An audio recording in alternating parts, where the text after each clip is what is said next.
I did want to ask you about affordable housing and some of the bills that were working their way through the legislature. I think the Texas Tribune back in maybe March did an article where they listed a lot of these bills, and they're across the board.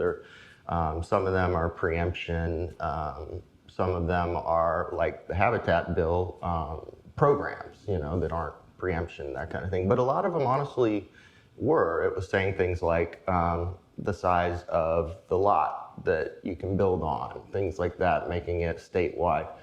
Where are you at on the state versus local in affordable housing or any policy, and is there a balance?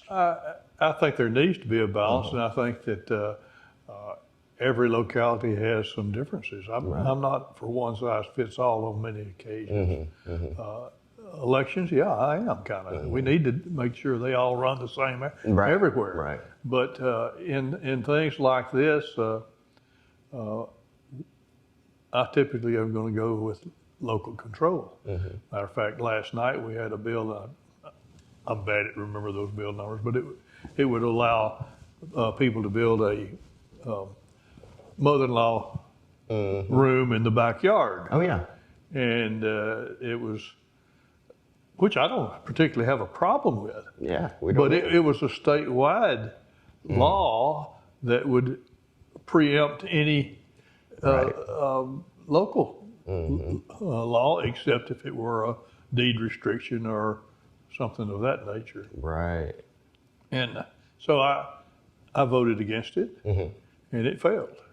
We had a verification vote because it was real close. And in the end, some folks changed their vote, and it failed pretty miserably. So do you think that that's the reason that it largely failed, is that local control issue, right? That was the reason I voted against it. Probably. And again, it's a one size fits all.